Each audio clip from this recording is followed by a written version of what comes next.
Welcome. I have a live going on, as well as I'm in the studio on StreamYard tonight. And hopefully, people be notified that I'm on the live, but I'm going to be here for a minute. So you'll get most of what we're doing this evening. Tonight is a very interesting night. I was talking to Stephanie Beard the other night, and we were talking about a very interesting topic about the narcissist. And it was a deep conversation we got into. But I also want to talk, it's a couple of things that I want to talk about, but that's one of the main things that I want to talk about, because we've all have dealt with a narcissist, male and female. And the interesting thing about it is that they operate completely different from one another. They operate completely different from one another, but the same results. They get the same result. The same results. They get the same result. But they manipulate different. They do things a lot different from one another. But first of all, I want to say how thankful and how grateful I am to be able to do this once again.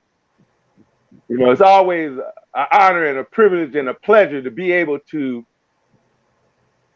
have this platform and to be able to speak into people's lives, and hopefully something that's said along the way will help encourage and motivate the individual that hears what I have to say.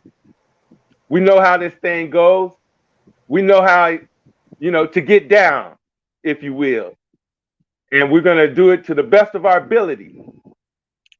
As Bashir says, he says, act on your highest passion every moment that you can to the best of your ability, taking it as far as you can until you can take it no further, with zero insistence or assumption as to what the outcome ought to be. In other words, you attach yourself to what it is that you desire and that you have a passion for, but you detach yourself from the outcome or the logistics of how it's going to work out. Sounds like an oxymoron, right? But that's how you manifest things into your life.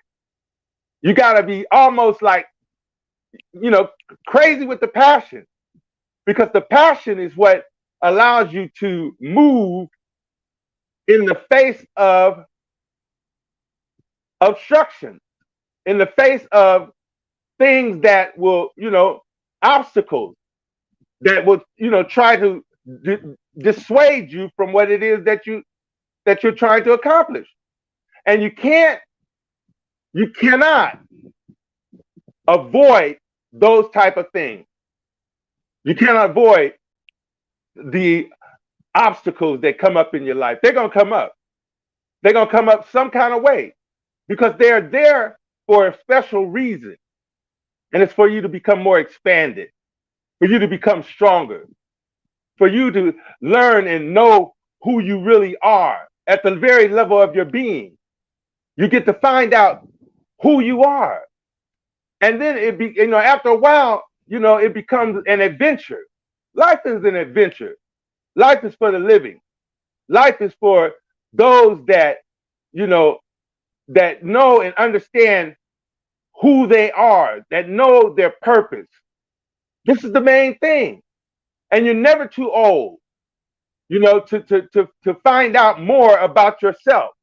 There's always something that you can learn about yourself. There's always another way that you can become more expanded, you know? And I always love to say this every day. I am one with the infinite mind of God, and the abundance of the universe flows freely to me. I release every thought of lack or limitation, and I affirm that I'm whole, perfect, and complete. I'm a unique expression of the infinite, and everything I need for my success is within me. And you have to know that that's what it is. Everything that you need for your success is not outside of you. It's in you. You are powerful. You are great. You are talented. There are things that you have right now. You're not missing anything. And when you start thinking that you're missing something, that's when the mentality of lack and scarcity overtakes you. But know that you have it all. You just have to reach down deep inside and find it. It's there. It's there. It's there for you, waiting for you to tap in. Tap in. Tap inside.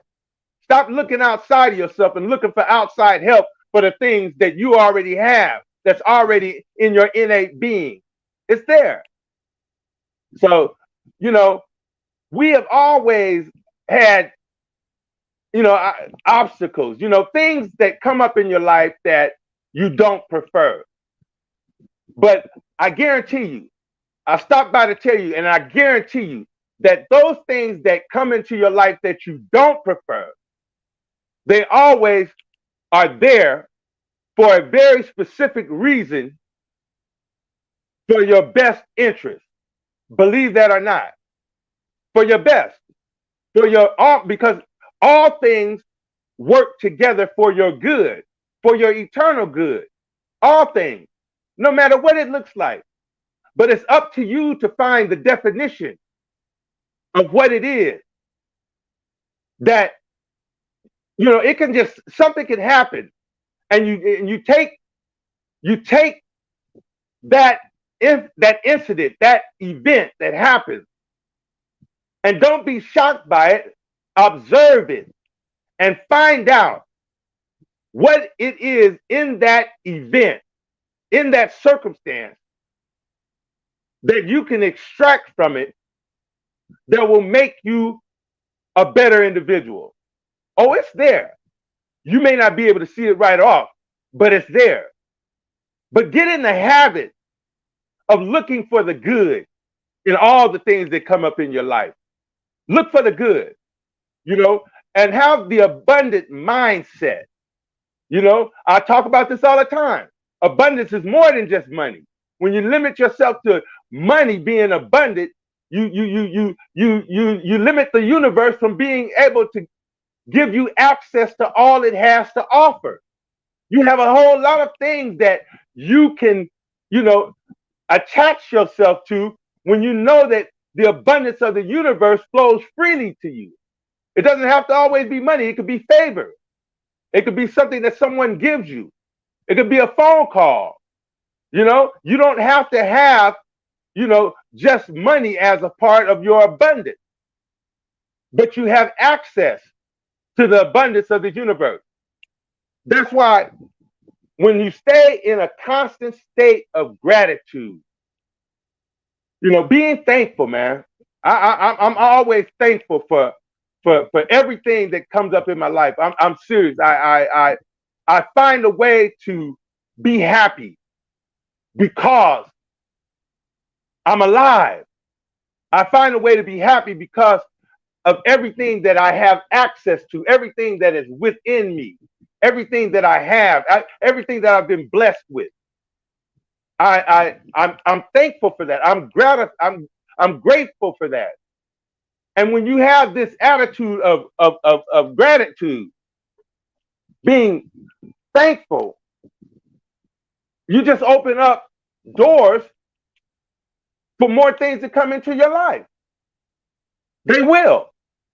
But one of the things that happens, see, you are chosen for something great. You are chosen to do something in this world that can't nobody else do but you. I'm going to say that again. You are chosen to do something in this world that can't nobody else do it but you. Specifically, the way you do it. Because can't nobody beat you being you. That's why authenticity is such a powerful way of being. Being authentically who you are. Being you. And when people are authentically who they are, you make people uncomfortable.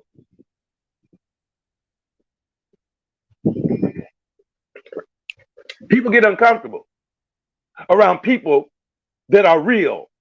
That's keeping it real, being authentically who you are. And people that are authentically who they are don't care about what people say about them or what people think about them. And that's not being in a grandiose way, or, they don't care. You don't care about the other opinions of people because you already have, you already defined who you are as a person. You know who you are. You don't worry about the opinions of other people. Learn to not worry about the opinions of other people. It doesn't matter. You have a vision. You have a dream. You have something that you need to do in this thing we call life, which is an illusion. We'll talk about that later. But you have a vision. You have a baby that needs to be birthed, that only you can bring it into fruition. But you have to remove the obstacles out of your way. And you have to, it's the belief systems, the limiting beliefs that have been engraved into our mind that keeps us paralyzed and we don't move. Sometimes you just don't move because people are comfortable not moving on something. You have to show action. You have to have action. You have to move in a direction. And I guarantee you, if you put one foot in front of the other, you will be divinely guided to the right place at the right time, to the right person, in unexpected ways, from unexpected sources. That will happen for you. But you're going to find yourself spending time alone. Well, not alone, but by yourself. Let's put it that way. Because you're never alone. But you're going to spend time alone. I'll say alone. Because you need to get in touch with who you are. Meditation is important. Quiet time is important. And as you find yourself developing and growing, you have this insatiable desire to look deeper into the things that life has to offer. You no longer want to have frivolous conversations anymore. You don't want to hang out with the guys like you used to.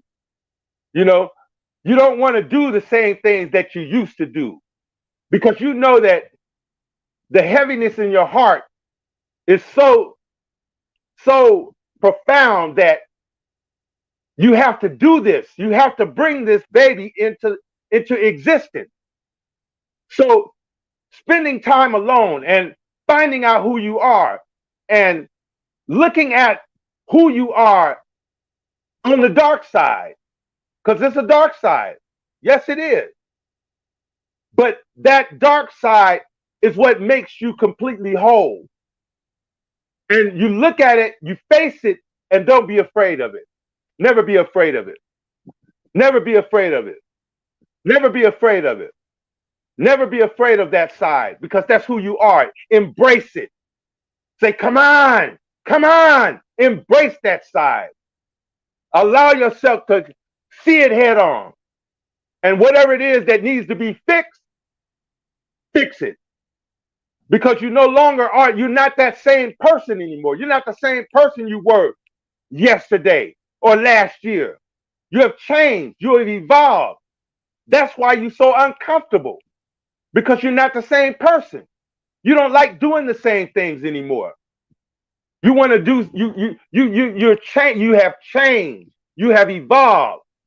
And so what it is you need to make a decision to let go of the limiting beliefs. Let go of the people, places, and things that serve that don't serve your highest good. That don't serve your highest good. And once you let those people, places, and things go, you feel lighter. I spend a lot of time by myself. A lot of time by myself.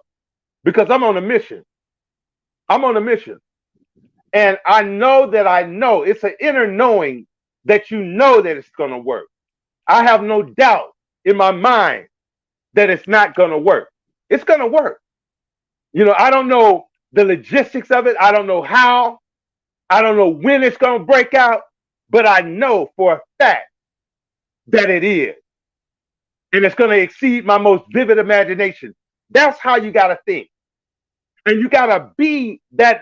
It's not just having the intention of what it is that you desire, but you have to be on that same frequency of what you desire. You have to be on that same frequency of what it is that you desire. You have to vibrate on that frequency. You have to become that before you can even have it into your physical reality. Become it. They say fake it till you make it. Do that. Oh yeah. Do that. Because you're not faking. What we've done is we've lost our ability. We've stopped using one of the best gifts that God has given us. And that's our imagination. We used to do it when we were young. Our imagination. One of the greatest gifts we ever had. To pretend. To imagine. And one thing that you need to do is use that imagination to create and manifest the things that you desire in your life. Eat, drink, and sleep it. Have it on your mind. Meditate on it. Walk, sing it. Make a song out of it. Do a mantra with it. But you have to become it. And when you say certain things, you have to think about what you think about, because thoughts are vibrations. And when you think,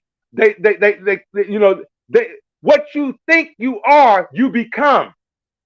And so you have to start paying attention to how you're thinking and what you're thinking about. Negative thoughts gonna come up. Yeah, they are. They don't have to be who you are. If it comes up, examine it. Look at it and say, nah, that's not me. That's not who I am. That's not what I'm about. And kick it to the curb. Just like that. You don't have to have that thought in your mind and nurture that thought and make it something that you become. So that's why affirmations are important. Saying things over and over, practicing saying, positive affirmations about who you are, saying things about the things that you desire as though they are already done, as though it's already completed. That's what you do. For instance, I am the first millionaire of the family, but not the last. I'm so happy and grateful to have multiple sources of income. I get paid to exist. My existence pays for itself. Every dollar I spend comes back to me multiplied. Abundance is all I know. You can write, and it's a Nikolai Tesla. It's the 369 motive thing that you do, right? You write it 3 times in the morning, 6 times in the afternoon, and 9 times in the evening. Or you can say it 3 times in the morning, 6 times in the afternoon, or 9 times in the evening. And what it does is it gets deep down into your subconscious mind, because your subconscious mind is what creates your reality. That's what creates your reality, your subconscious mind. Not your conscious mind, your subconscious mind. The things that you get up and you do without even thinking about it. You get up in the morning, you brush your teeth, you wash your face, you take a shower. Those things have been, a habit is when the body becomes the mind. And so you do that for a minimum of 21 days. I did it for 30 days. And what happened was it took me to a whole nother level. It changed my life. It changed my life. And you can write them, you can, say them, but you have to say the things as like they're already complete. It's already done. You don't have to, it's done. And say it over and over. And it's something about repetition. Saying it out loud, speaking it, looking into the mirror while you're saying it. That is very powerful to the subconscious mind. To the subconscious mind. Your subconscious mind is the creator of your reality. It's the creator of your reality. That's why when you wake up in the morning, say something positive about your day. Think something positive about your day. Before you go to bed at night, say something positive. Think something positive. Meditate, pray on something positive before you go to bed, because then you're going to bed and you get into that dream state, which is when you really are getting into a very creative state. Because when you dream, that's when a lot of things happen. But in the morning, and it takes discipline. It takes practice. You have to practice this thing. You have to practice this thing. You want to become everything you desire. You want to be loved. You want to have love in your life. Be loving. You want kind people in your life. Be kind. You want abundance in your life. Be abundant. Don't be, I don't have enough. Where am I going to get this from? You already have it. And it's there in the quantum field waiting for you right now. You just have to match that vibration. Hold your head up high. Walk tall. Be strong. I don't care if it ain't no money in your bank account. Act like it's there already. Act like it's there already. And know that you have the abundance, you have access to the abundance of the universe. You have access. Just like these rappers.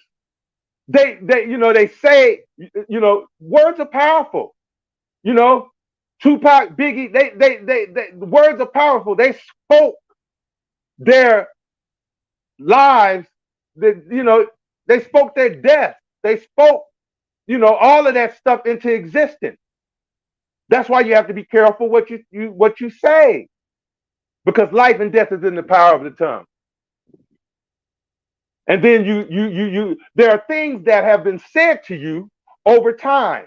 Maybe when you were a kid, some things were said to you, that were not so kind, that were mean. Things have happened over time.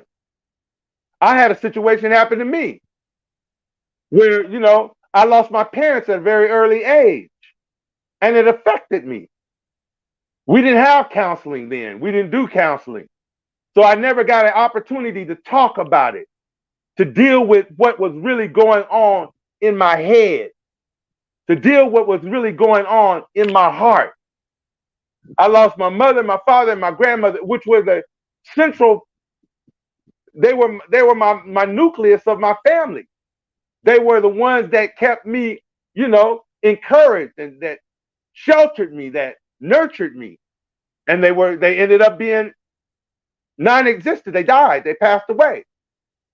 And I always had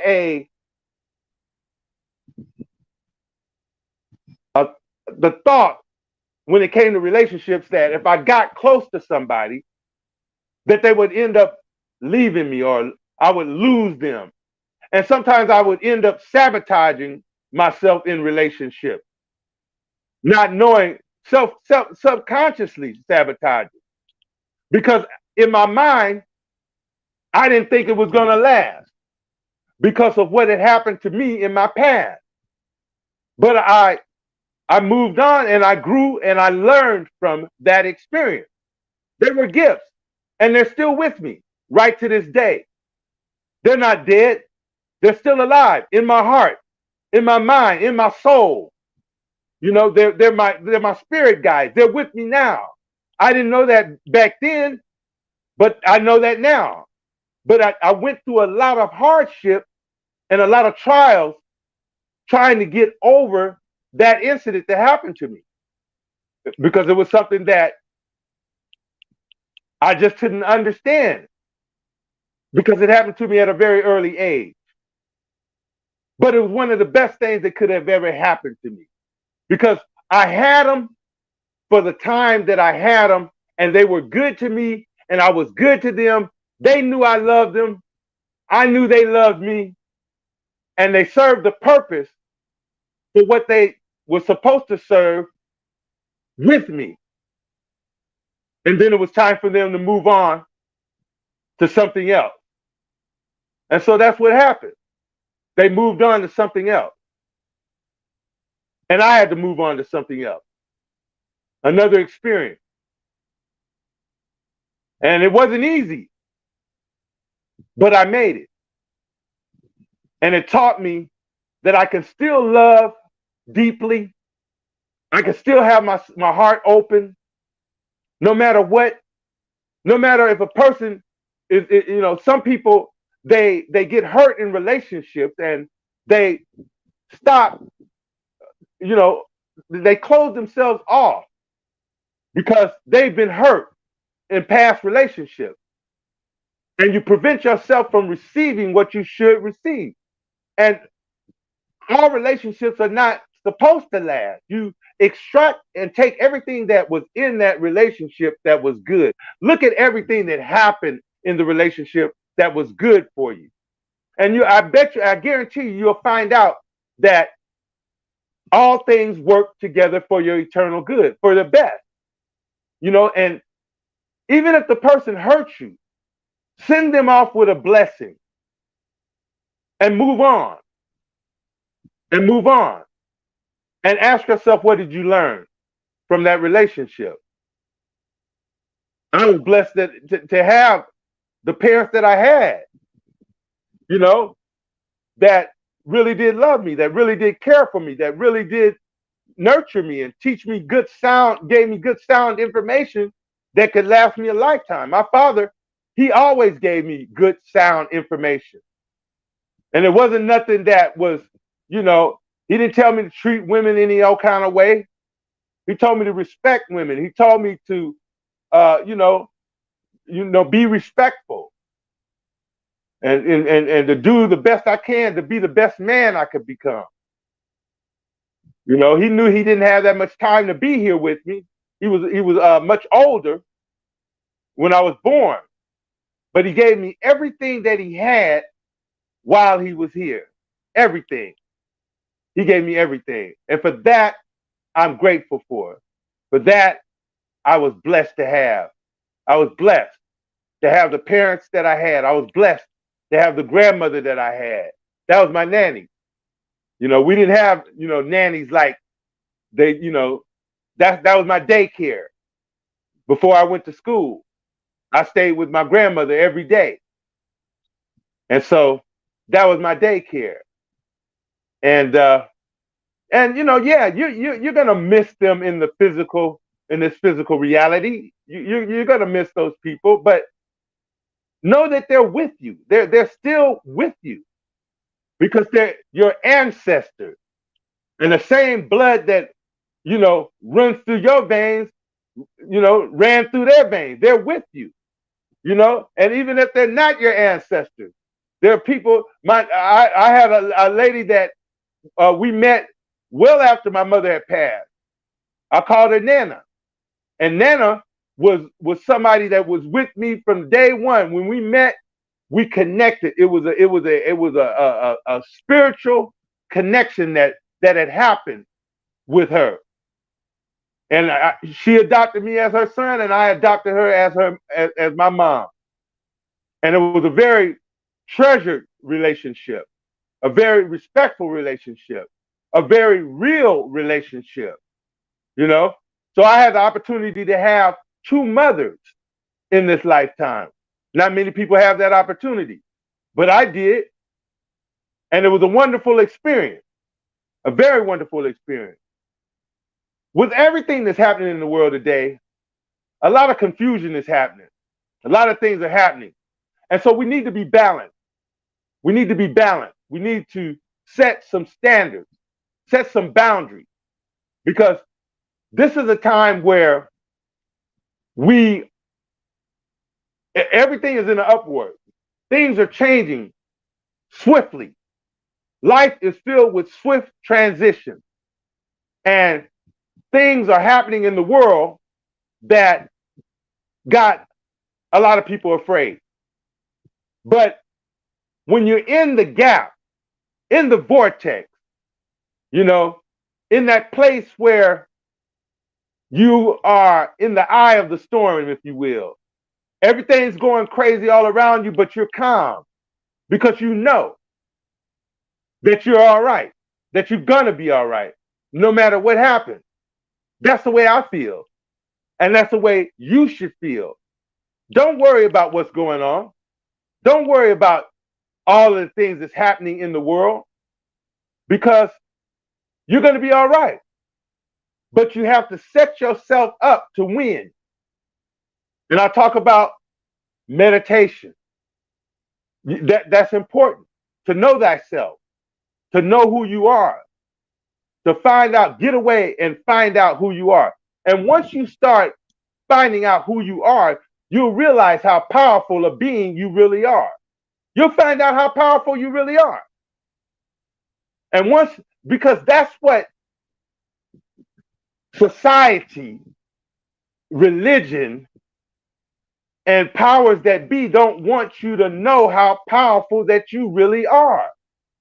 You are the creator of your reality. You are the writer, director, and producer of this life's journey. And anytime that something happens that you don't want to happen, or that you don't like in this thing we call life, you can change it right now. You can change it right now. Right now. You can stop, rewrite the script, and do what it is that you really desire, and then make it turn out the way you want it to happen. But you got to know that you can. You got to know that you can. And you can. All you have to do is decide. Decide that you want to change. Decide that you want this. You want to tap into this power that's within you. Search yourself. Search your heart. Dig in. And there's nothing that nobody can tell you. Nothing can stop you. No one will be able to stop you or prevent you from moving in the direction that you're supposed to be moving in. Nothing. I don't care what it is. Synchronistically, things will happen and come into your life no matter what obstacles are there. Well, I don't have that many followers on social media. That's all right. Something will happen to work out things in your favor that will open doors that no man can see. There will be avenues. There will be favor shown upon you. But you have to embrace who you are at the level of your being, and embrace the difficulty, embrace the unknown, A lot of people are afraid of the unknown because it's unknown, but the unknown has never did anything. It's just uncharted waters. Get excited about it. Get excited about what the unknown. Get excited, about what's on the other side of that unknown territory. And I guarantee you'll find that on the other side of that unknown territory is where you find more of who you really are and the power that you have within. I say this all the time. Stop looking outside of yourself. Stop looking outside of yourself. Greater is he that is in you than he that is in the world. It's already in you. You have the power. You have the power. The God within you. Anytime you separate yourself from that power, that divine energy, that's not good. I'm going to go, and I only got a little bit of time left. I'm going to talk about this the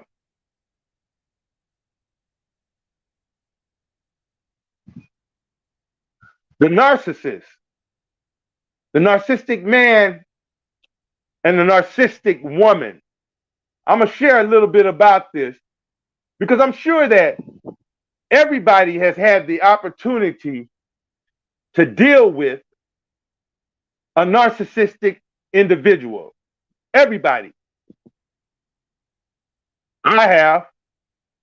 You might have had a narcissistic father, narcissistic mother.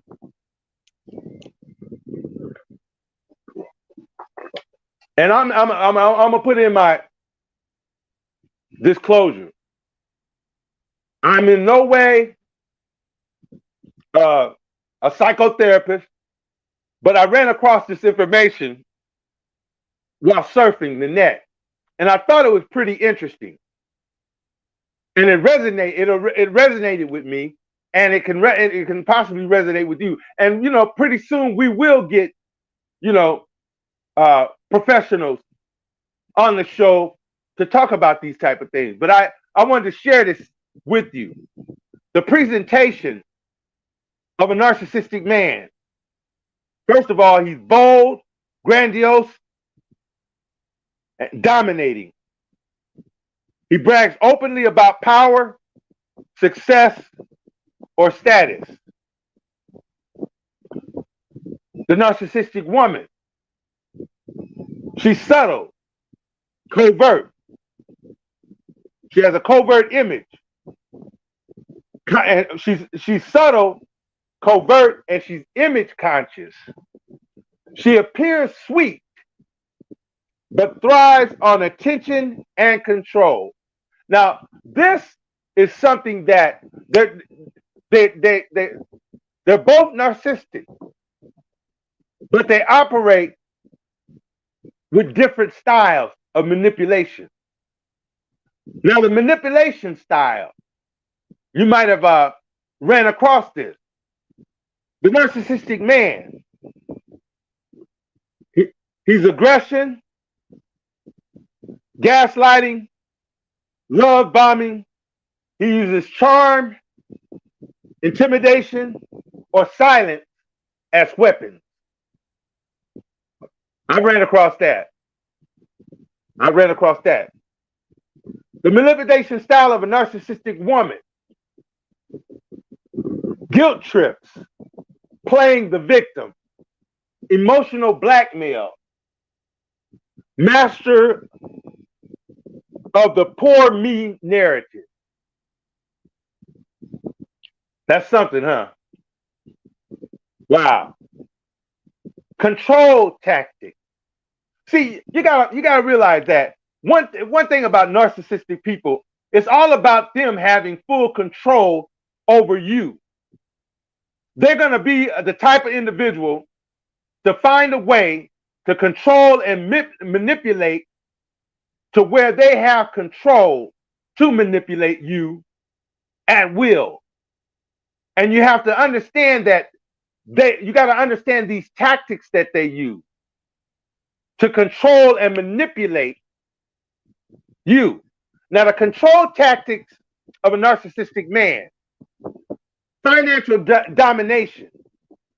He sets rigid rules and he isolates through force. The narcissistic woman: emotional blackmail and triangulation. She uses children, friends, or family to manipulate. That's her control tactic.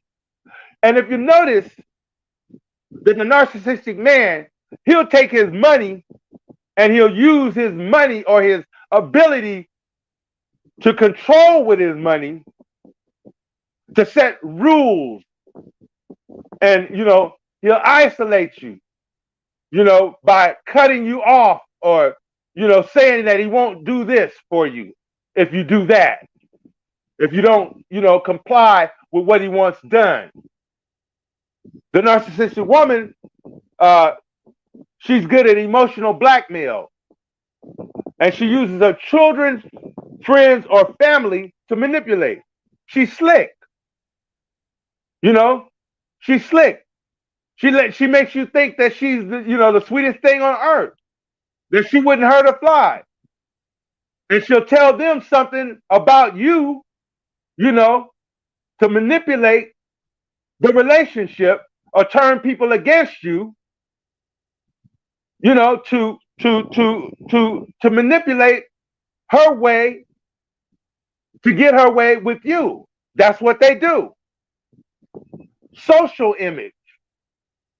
The narcissistic man, he wants to be admired as the alpha and provider. He flaunts money, cars, status, and status symbols. He flaunts money, cars, and status symbols. And one thing about it, it's all right to be a man. It's all right to be an alpha man. But a real alpha don't need no validation to be admired. A real alpha just does what he does, just because he knows that's the thing to do. And a real alpha don't need to flaunt his money, cars, and status symbols. When people do that, especially men, that's a form of insecurity from the jump. Because just because you got it don't mean you have to flaunt it. And just because when you have certain things, when you're more than that. You got if you're just limited to money, cars, and status symbols, then you're very poor. That's not wealth. Wealth is what's generated from the inside. True wealth, is what's generated on the inside. The value is from the inside of how you treat people. Do you treat people with, respect and love and compassion? Things of that nature. Love and compassion. Ruling, you lead by example, not by force. The narcissistic woman. I'm going to come back to this because I'm going to be rocking this for a minute because a lot of people, are dealing with this, have dealt with this. And that narcissistic man or woman that was in your life, all they did was set you up for limiting beliefs that you have right now to this day. Yeah. Right now to this day. It damaged you. It hurt you. And they're hurt because hurt people always hurt people. The narcissistic woman, the social image. This is the image that they portray. She needs to be seen as the perfect wife or mother. She's obsessed with appearances, online praise, and envy. That's a sign of insecurity.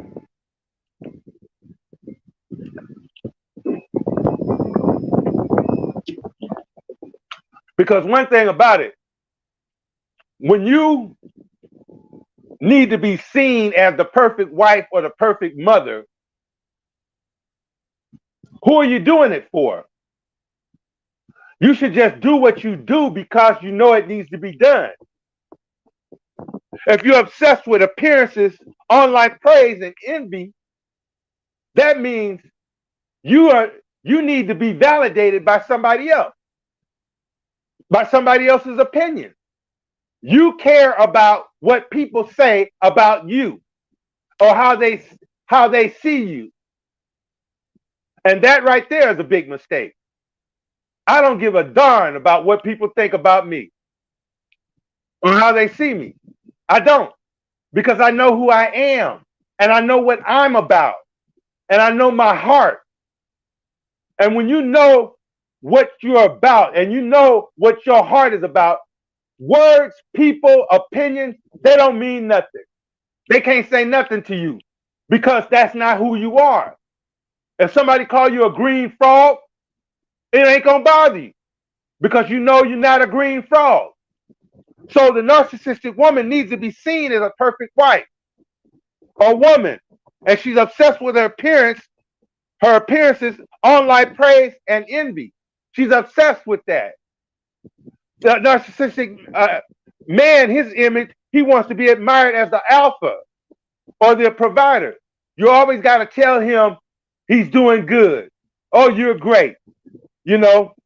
And he flaunts his money, his cars, and his status symbol. And he always has to have somebody around him telling him how wonderful he is. Isn't that something? That's crazy. That's insecurity. That's insecurity. But you got to understand, something happened to that narcissistic woman, to that narcissistic man, when they were a child, that made them become who they are to this day. Victimhood. This is another one. Victimhood. The narcissistic man rarely claims victimhood. He blames others without appearing weak. That's what they do. He's never the victim, but he blames others when a mistake is made. He could be involved with the same project. You can work with him on the same project. And if something goes wrong, he'll blame you.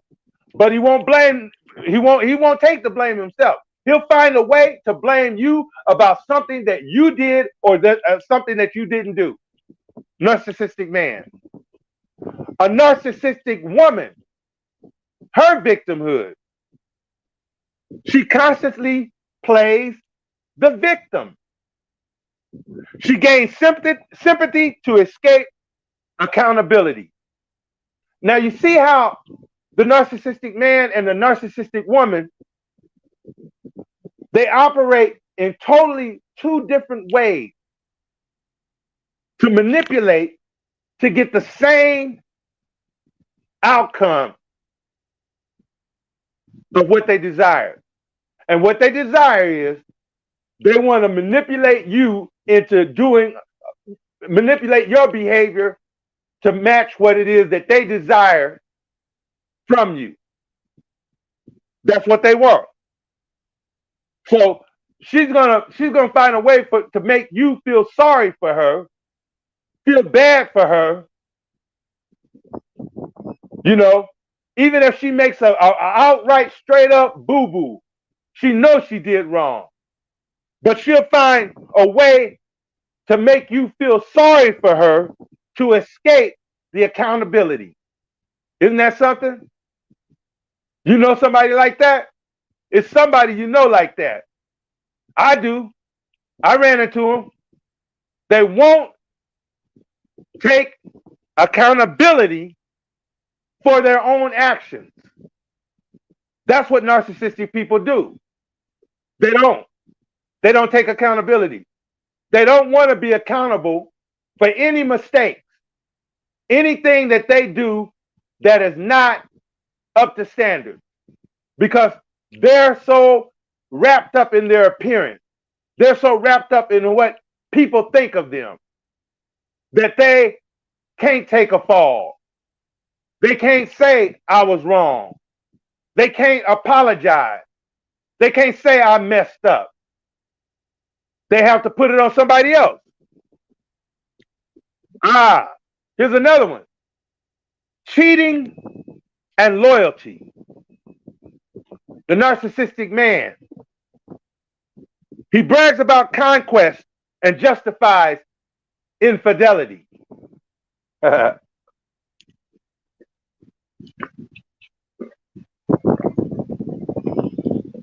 And he blames partners for driving him to it.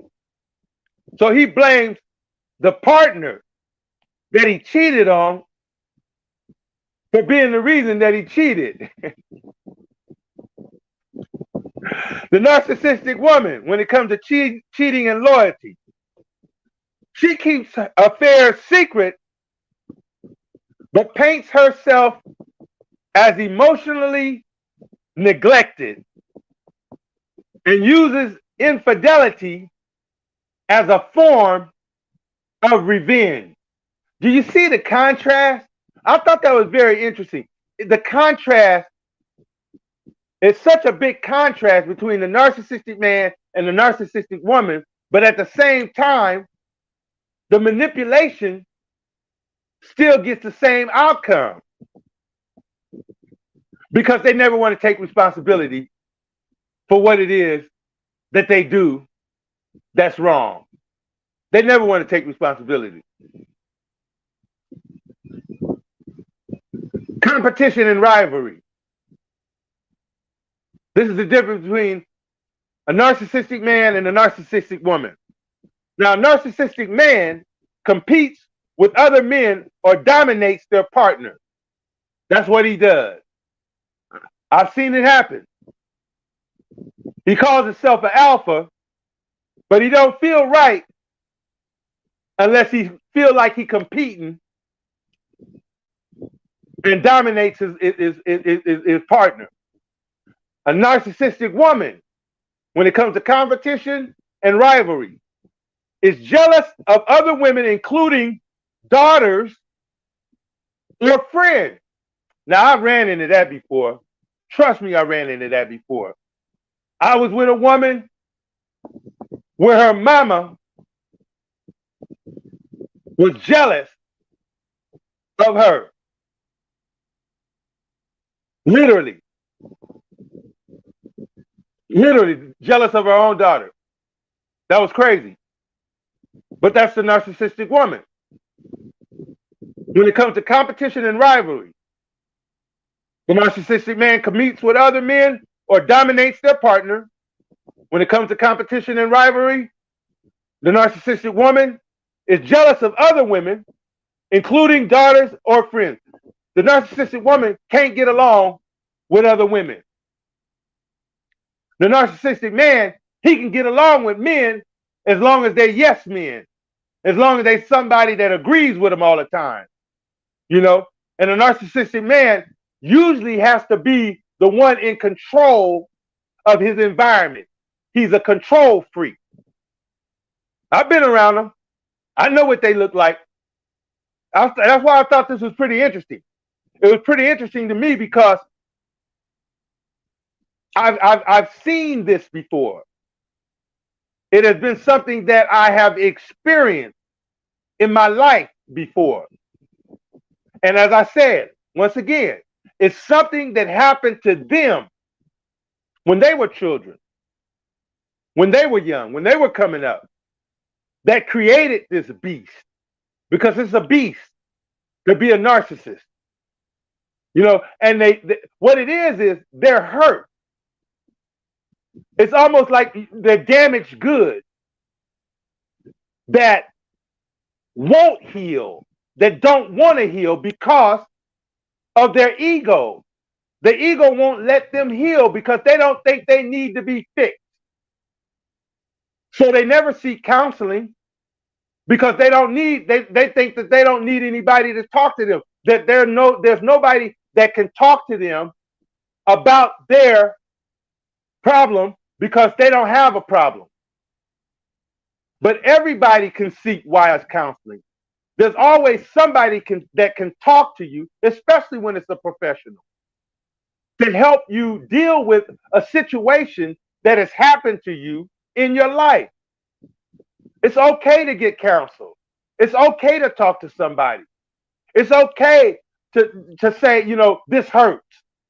I was hurt, when I was 12 years old. This man, my father, my mother said this to me, or this happened to me when I was a child. And when you say these things, when you allow yourself to open up, and you'll find that you're not by yourself. Things have happened to a lot of people, but they overcame them because they went and sought wise counsel. They went and got help for it. They didn't just allow. It's like putting a Band-Aid over a gunshot wound. It won't work. You can't. Some things you have to have wise counsel. And if you're wise and you're smart and you allow yourself to open up to your higher self, your higher mind, you'll discover the importance of having a mentor, of having somebody that you can talk to about your personal life, that you can trust, that won't go out into the world and talk about it to other people, that sincerely have your best interests at heart. Let me tell, I got one more. We almost ready to wrap it up. Parenting style. The narcissistic man. This is the parenting style of a narcissistic man. He uses children as trophies to show off success or loyalty. A narcissistic woman. She uses children as emotional hostages or many versions of herself. Oh man. And I know that somebody, man, who hears it, it's had to have happened. You've had to run into this somewhere in your life, because I know I have. I've ran into that. I ran into people that use their children as trophies, to where they vicariously live through them, and if they can't live through them, they don't want to have nothing to do with them. They don't want to have nothing to do with them. I've seen it happen with my own eyes. And they say narcissistic women uses children as emotional hostages. The mother that makes her child feel obligated in ways that they don't need to feel obligated, and keep them and hold their children hostage. But we're gonna stop right there because we only got a minute left, on this on this show, and we're gonna get out of here. Gina Butterfly, come on out in the room and say goodbye to the people. I want to thank you guys for joining in on the live. Like, comment, and share. We're going to be coming back next week, and we're going to talk about something else. But always remember that we're going to be here. Hey, Gina. Come here. I'm right here. I want to thank you all for tuning in. We'll see you next week. I love you guys. Stay safe. Take care of yourself. Peace and blessings. I wish you the best. I wish you a successful week. And always remember, beyond a shadow of a doubt, that me, USC, I truly do love you, my friends. Take care. We'll see you next week.